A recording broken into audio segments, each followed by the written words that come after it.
Vous devez être surpris de voir cette ouverture. Effectivement, j'ai choisi ce passage car l'intelligence artificielle aujourd'hui est utilisée dans les entreprises pour la partie digitalisation de leur processus et aussi dans la sphère privée. J'ai voulu l'utiliser juste pour quelques secondes pour différencier ce format de capsule. C'est une capsule intimiste. Quelque part, je vais vous révéler toutes les émotions, toutes les compétences que j'ai pu acquérir sur ce parcours de 3 mois. Alors, ce format, il fait office de bilan. Effectivement, en général, un bilan, on le fait tous les 3 à 6 mois. En revanche, à aujourd'hui, je n'ai pas encore déterminé la fréquence pour pouvoir la réaliser. Je suis honnête.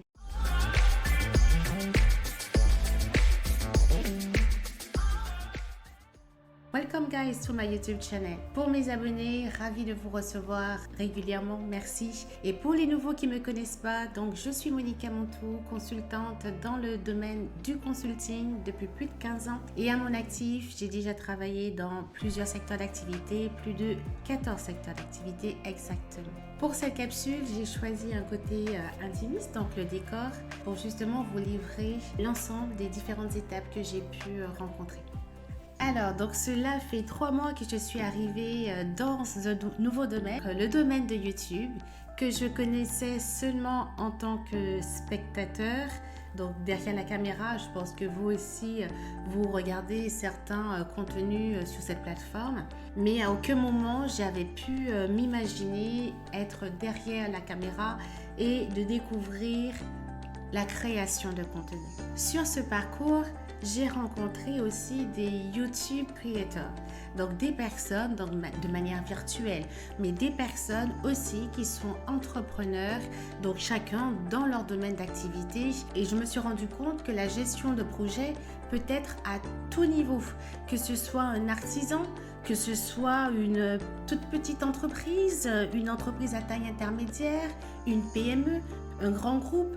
Voilà, donc, et même, je dirais, dans la sphère privée, on a aussi chacun des projets à gérer. Et même moi, avec mes projets, je recense l'ensemble des processus, peut-être une déformation professionnelle, mais je recense l'ensemble des processus, j'identifie les différentes tâches et puis je les priorise. Donc, c'est vrai que même dans la vie, la sphère privée, chacun a ses projets et aussi chacun monitore, pilote l'ensemble de ces tâches pour la réalisation de leur propre projet personnel. Et donc, cette partie, la rencontre de personnes de manière virtuelle dans plusieurs domaines d'activité, cela m'a aussi touchée sur le plan privé. Donc, merci aux personnes qui ont visionné ma vidéo et qui ne sont pas dans le monde du conseil et qui ont pu trouver des petites astuces dans leur vie à titre privé. Et sachant que, je dirais, ce que j'ai remarqué au travers de mon expérience, c'est que certaines solutions peuvent être mutualisées, quel que soit le secteur d'activité. Je tiens à remercier sincèrement toutes les personnes qui se sont abonnées à ma chaîne. Merci pour moi, c'est une forme d'encouragement. Merci aussi à toutes celles qui ont liké et qui ont commenté. Merci beaucoup pour votre support. Alors, les retours que j'ai pu avoir, que ce soit de ma sphère privée, que ce soit de ma sphère professionnelle, depuis la publication de mes vidéos, c'est la partie dans la sphère privée. Mais Monica, tu fais très sérieuse. Et dans la sphère professionnelle, c'est oulala, des fois tu fais des blagues, ou tu souris, ou tu as un peu d'humour, ou tu rigoles un peu trop. Donc voilà, donc les deux retours que j'ai pu avoir. Et là, je me suis rendu compte que voilà, mais je suis une personne authentique dans la vie privée, je suis une personne dans la vie authentique dans ma sphère professionnelle. Et en fait, ces deux sphères se posent des questions. Et c'est là où, en général, on lit, donc chacun a ses livres. On parle d'authenticité, mais on ne parle pas d'authenticité dans la sphère privée ou d'authenticité dans la sphère professionnelle. On ne parle que d'une authenticité. Et l'objectif, et ce que je me suis dit, c'est que, mais au final, il faut que j'y arrive à en avoir une seule authenticité. Je ne sais pas si ça vous arrive, je ne sais pas si c'est quelque chose que vous avez pu vivre à titre personnel, d'avoir cette double authenticité. Donc moi, ce que je vous propose, donc n'hésitez pas, bien entendu, partager dans les commentaires. Mais en tout cas, moi, ce que je commencerai à vous proposer, c'est d'arriver ensemble, je vous le partagerai avec toute transparence, c'est d'avoir cette authenticité, ces deux authenticités qui se réunissent en une seule. Donc voilà, donc je sais que ça ne sera pas un travail évident, mais c'est quelque chose que j'ai réalisé sur mon parcours de ces 3 mois. Parce qu'effectivement, la sphère privée ne vous voit pas en réunion. La sphère professionnelle ne vous voit pas dans votre vie de tous les jours. Est-ce qu'il y a 2 Monica Montou? Et deuxième question, est-ce que avoir une seule authenticité, donc le croisement de ces 2 authenticités en une seule altérerait mon expertise ou voire même mes compétences?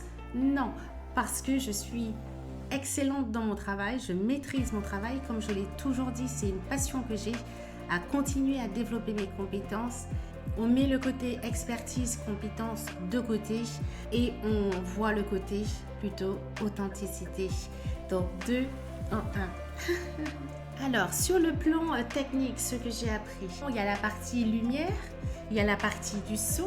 Et je dirais, ce sont des métiers à part entière. Donc, quelque part aussi, c'est quelque chose que j'ai découvert. Donc, désolée pour parfois le niveau sonore un peu trop élevé de la musique par rapport au son de ma voix. Donc, voilà, donc, ce sont des choses que je modifie, que j'ajuste au fur et à mesure. Il y a aussi la partie du montage de la vidéo, ce qu'on retient, ce qu'on ne retient pas, les coupures, les fondus entre 2 scènes, la rédaction du script. Donc forcément, j'ai l'habitude de rédiger des rapports d'audit, j'ai l'habitude de rédiger des notes, l'habitude aussi de préparer des supports de présentation pour les réunions sur YouTube. Donc ça doit être très court, ça doit être en même temps qu'il y ait de la substance. Il faut aller très vite, les auditeurs partent très vite, ils sont très volatiles. Donc, comment capter leur attention? Donc, toutes ces choses, c'est quelque chose de nouveau que j'essaie de structurer ce script pour pouvoir être concise en très peu de temps. Pour finir, le côté face caméra. Tout ce qui est animation de réunion, bien entendu, je n'ai aucune problématique. Je pense que vous le savez, pour ceux qui me connaissent en tout cas, pour l'animation de réunion, quels que soient les acteurs, quel que soit le domaine aussi d'activité, quels que soient les départements. Donc cette partie est à mettre de côté. C'est plus ce côté face caméra, où on parle à sa caméra seul en face et en étant soi-même, en étant à l'aise. Donc c'est vrai que c'est quelque chose que j'ai découvert au fur et à mesure que j'avançais. Ce que j'ai aussi appris avec la plateforme YouTube, j'ai découvert, YouTube aime les personnes qui créent du contenu, qui ont une discipline dans la publication de leur contenu. Et c'est vrai que je pense que pour ceux qui me suivent dès le début, que j'avais une vidéo toutes les 2 semaines. J'étais qualifiée d'inconstante. Donc ça fait quand même quelque chose. Alors que dans la vie professionnelle, je suis une personne rigoureuse, je suis une personne aussi disciplinée.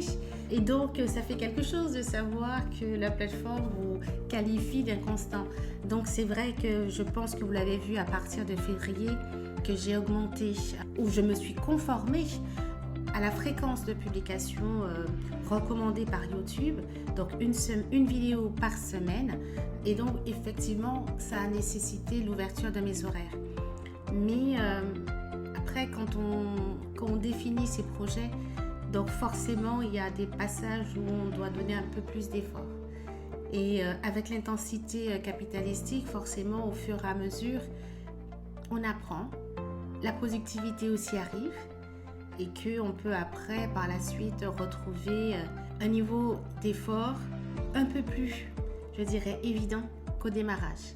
Alors, faire cet exercice de confession intimiste ou intime, comme on peut dire, c'est quelque chose aussi que je fais. C'est la première fois que je fais ce genre d'exercice. Et voilà, et c'est moi, voilà. Vous me connaissez maintenant.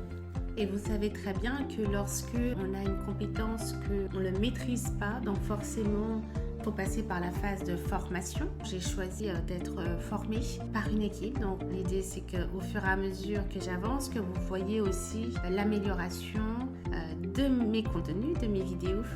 Et surtout, n'hésitez pas à m'encourager parce que c'est pas évident. Alors, qu'est-ce que vous pouvez me souhaiter?